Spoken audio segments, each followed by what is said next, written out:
In the previous lessons, we walked through the first two dimensions of product strategy, the target audience and problem you're solving.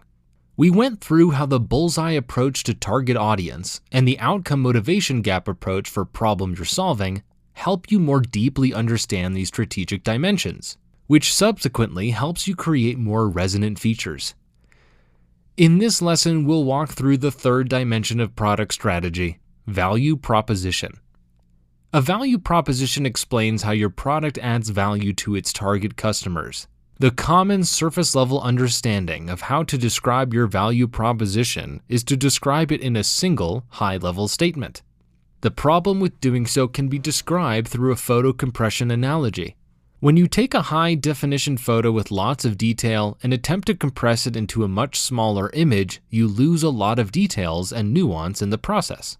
This is okay if everyone knows what the original photo looked like because they can fill in the details with their memory.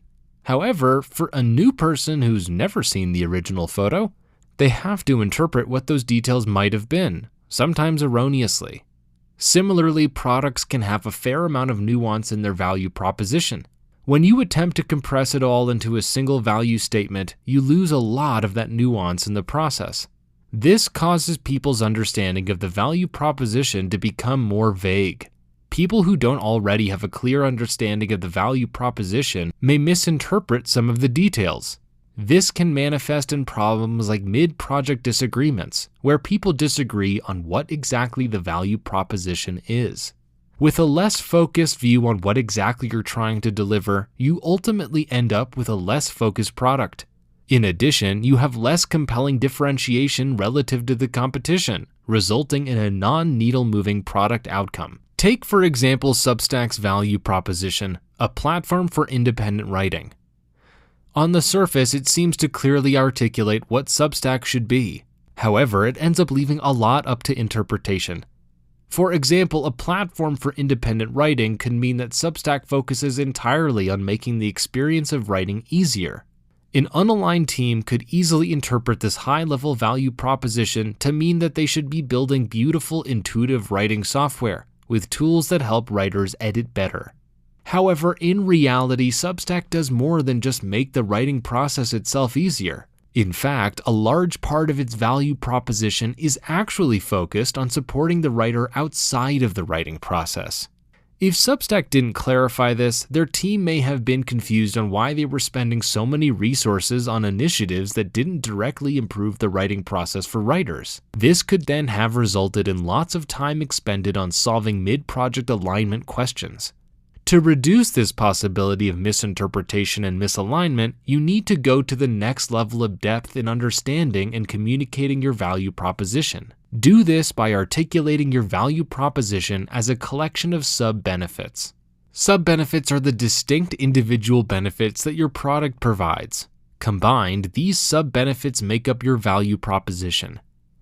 By detailing your value proposition as a set of individual benefits, you can much more clearly convey what value you want to deliver, reducing opportunity for misinterpretation and misalignment. You also gain the benefit of being able to clearly measure your progress against each part of your value proposition, which in turn lowers the likelihood you underdeliver on any one part. For example, Substack breaks its core value proposition of a platform for independent writing into 5 sub-benefits. First, get paid to do what you love. Substack is not necessarily focused on making the writing process itself easier. Instead, it's focused on reducing the time spent on the overhead around writing, like setting up a website, collecting payments, and doing customer service. This is an important part of Substack's value proposition because writers starting off on their own often spend 40% of their time doing this overhead. Second, you're in charge. This explains that Substack allows you to build and completely own your audience. In contrast to traditional publications, Substack allows writers to fully own their email list and thus the means of access to their audience. This is highly valuable to the independent writer because then they can choose to export their audience if they ever feel they are getting censored. Third, start your writing journey. Substack has a specific program, Substack Pro, that pays writers an upfront sum to ease their transition to independent writing. This is about enabling writers to make a leap to independence, as opposed to helping their writing process directly. And fourth, everything you need to make a living writing. This conveys that a big part of Substack's value proposition is making ongoing life as an independent writer easier. They offer services like legal support and healthcare options to further remove barriers to spending time on independent writing. By breaking its value proposition into a series of benefits, Substack is able to avoid misalignment on what they are building. Substack is able to clarify that it's not focused on just making the writing process easier, but rather on making being an independent writer easier. Additionally, Substack can also better track whether their roadmap is properly delivering on all of the value proposition instead of just part of it. To replicate this process for your product, think about your ideal homepage. Since product homepages are intended to entice users to try or buy your product, they should ideally be the perfect distillation of your product's value and differentiation. A typical product homepage consists of at least two parts. First, the product tagline and/or high-level value proposition. The product tagline usually shows up as the very first sentence on the page in large print, communicating the overall value promise to prospective customers. And second, 3 to 5 benefits. The rest of the homepage typically details 3 to 5 product benefits, specifically communicating how the product would solve key customer challenges. While individual features are often mentioned in the benefit details, the overall benefit statements are phrased in terms of benefit to the customer. If you have trouble narrowing down what exactly those 3 to 5 sub-value prompts might be, take a bottoms-up approach to discovering them. First, list out each of the benefits your product provides. Then, group them to create higher-level themes. Prioritize the ones that capture your differentiation and map to your overall value proposition so that you keep your benefits related to what resonates most with your users. As with the other strategic dimensions, this process is mapped out on the product strategy map template. For example, think through how Figma's website follows this format. The landing page boldly states its high-level value proposition, where teams design together.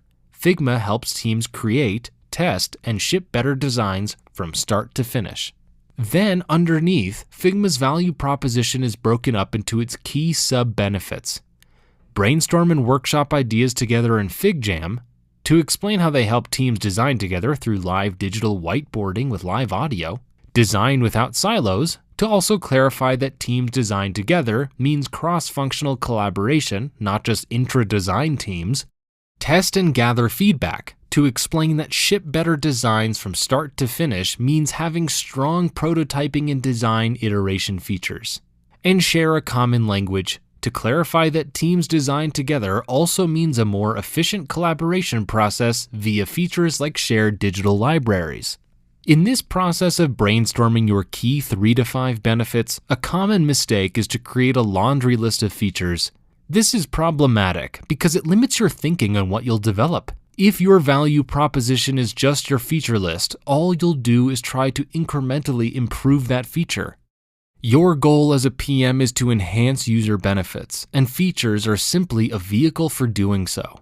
If you find yourself listing out features instead of benefits, think instead about what your features are ultimately doing for your users. For example, Substack's legal support program is just a feature when viewed by itself. The end benefit the legal support program creates is to give writers everything you need to make a living writing.